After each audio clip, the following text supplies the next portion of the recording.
Hello friends, I hope कि आप सभी बहुत अच्छे हैं। आज मैं आपके सामने फिर से वीडियो लेकर आई हूँ। ये है इंपरेटिव सेंटेंसेस को किस तरीके से इनडायरेक्ट फॉर्मेशन में चेंज करते हैं। कहने का मतलब ये है कि ऑर्डर्स या रिक्वेस्ट वाले जो भी सेंटेंसेस होते हैं, जिनको कि हम इंपरेटिव सेंटेंस कहते हैं, हम किस तरीके से इनको इनडायरेक्ट फॉर्मेशन में चेंज करेंगे।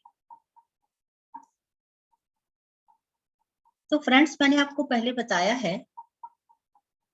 कि सबसे पहले जो भी हम बेसिक नियम हैं डायरेक्ट फॉर्मेशन को इनडायरेक्ट फॉर्मेशन में चेंज करने की, वही रहेंगे।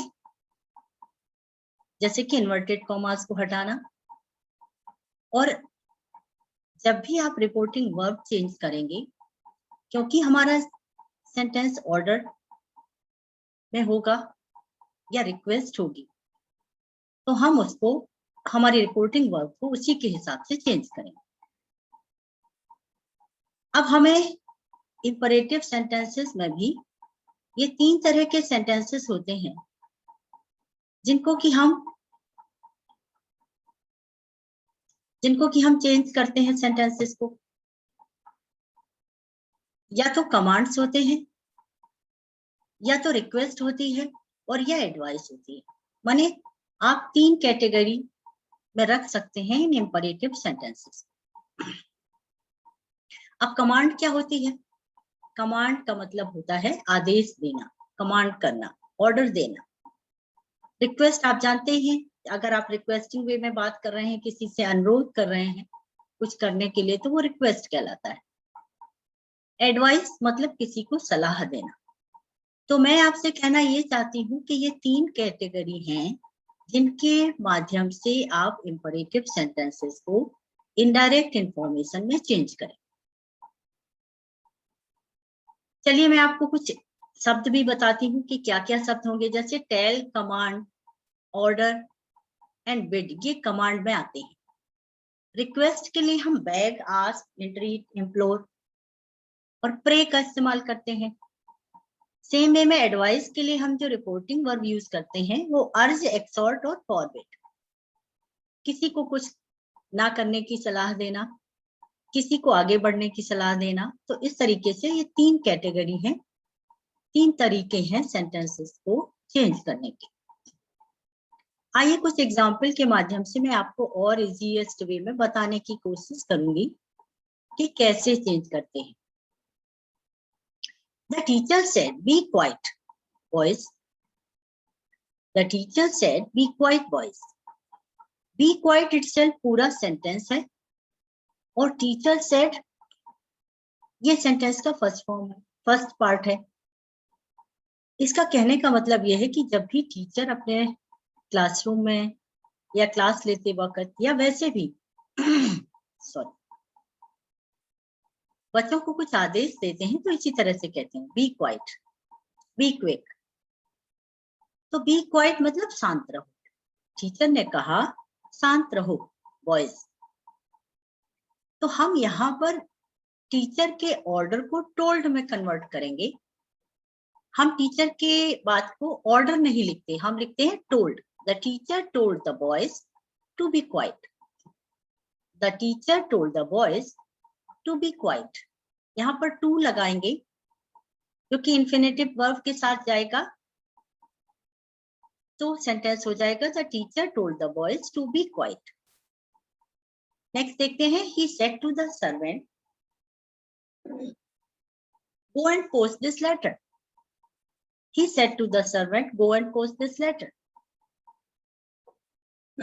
अब आप ये तो जानते ही हैं कि जो भी कोई एम्प्लॉय होता है, अगर किसी ने किसी को काम पे रखा हुआ है या हायर किया हुआ है, उसके बदले में वो वेजेस लेता है या मनी लेता है, तो फिर हम यहाँ ऑर्डर का इस्तेमाल करेंगे। Go and post this letter, ये तो सेंटेंस हुआ। गो से इसलिए स्टार्ट है क्योंकि इंपरेटिव सेंटेंस है, हमेशा मेन वर्ब से ही शुरू होता है। तो go and post this letter, जाओ और इस लेटर को पोस्ट कर दो। तो सेंटेंस को हम चेंज करेंगे, he ordered the servant to go and post that letter. To infinite का इस्तेमाल हुआ और गो के पहले हुआ। And post this letter, sorry this को हमने दैट में भी कन्वर्ट किया। He ordered the servant to go and post that letter. The general said fire. अब यहाँ पर देखो बच्चों, यहाँ पर जो फायर है ये इटसेल्फ पूरा सेंटेंस है। The general said fire, fire यहाँ पर पूरा सेंटेंस है, इन्वर्टेड कॉमर्स में लिखा गया है। तो हम इसको अब कैसे चेंज करेंगे? तो the general commanded the soldiers, the general commanded the soldiers, यहाँ पर हम ऑर्डर्ड भी लिख सकते हैं। The general ordered the soldiers to fire, to fire, inverted commas remove हुए और सेंटेंस आपका कंप्लीट हुआ। The general commanded the soldiers to fire. बहुत इजी है इनको चेंज करना, थोड़ा सा ही ध्यान रखने की जरूरत है। जो बेसिक्स हैं उनको क्लियर करते चलिए और प्रैक्टिस करते रहिए। बहुत आसान है इंग्लिश सीखना और बहुत अच्छी लैंग्वेज है, बहुत ही फ्लेक्सिबल। देखें आगे। The beggar said to him please give me a rupee. The beggar said to him please give me a rupee, ये रिक्वेस्ट है कि कृपया मुझे 1 रुपया दीजिए, भिखारी ने उनसे कहा। तो the beggar begged him to give him a rupee. To give main verb के पहले टू लिख दिया जाएगा, इन्फिनिट का यूज होगा। और यहाँ पर सेड का मतलब कहा, एक्चुअली उसने रिक्वेस्ट किया। तो the beggar begged him to give him a rupee. He said to his mother, let me finish my work. He said to his mother, let me finish my work. उसने अपनी माँ से कहा कि मुझे अपना काम पूरा करने दो।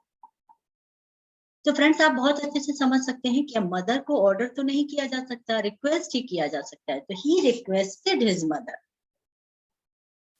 सेड है तो पास्ट टेंस का वर्ब है, से सेड सेड होता है, आपको पता ही है। लेकिन हम यहाँ पर सेड की बजाय रिक्वेस्ट का इस्तेमाल करेंगे। तो he requested his mother to let him finish a work. He requested his mother to let him finish his work. इस तरह से सेंटेंस चेंज होगा। My work को his work किया गया, said था इसलिए उसे requested लिखा, to let him finish his work. आगे चलें कि एडवाइस वाले सेंटेंसेस किस तरीके से चेंज होते हैं। He said to me, do not forget to feed my dog. उसने मुझसे कहा कि मेरे डॉग को खाना देना मत भूलना।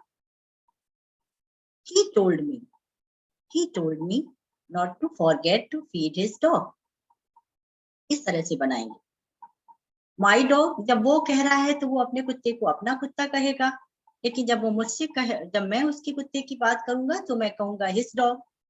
तो he told me not to forget to feed his dog. I said to him don't use my bicycle.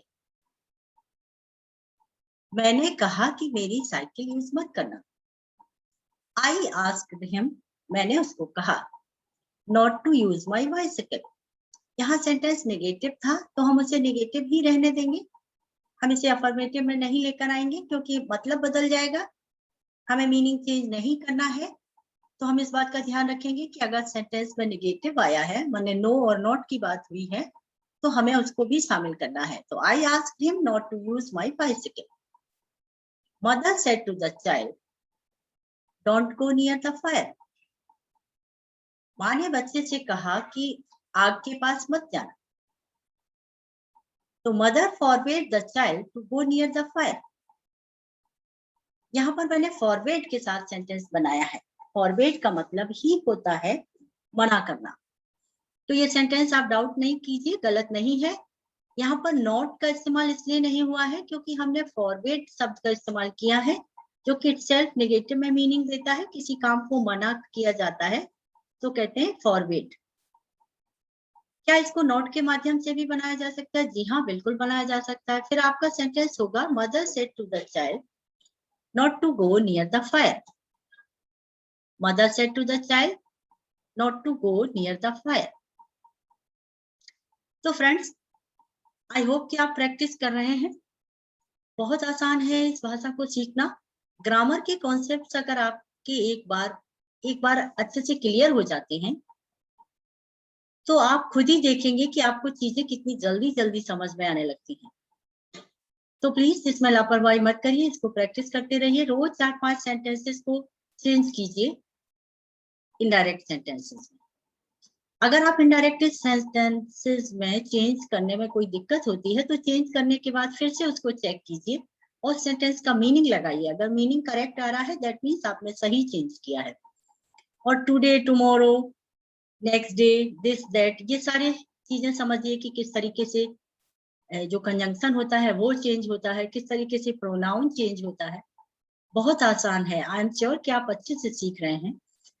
अपने नेक्स्ट वीडियो में मैं लेकर आ रही हूँ एक्सक्लेमेटरी सेंटेंसेस किस तरीके से इनडायरेक्ट फॉर्मेशन में चेंज होते हैं।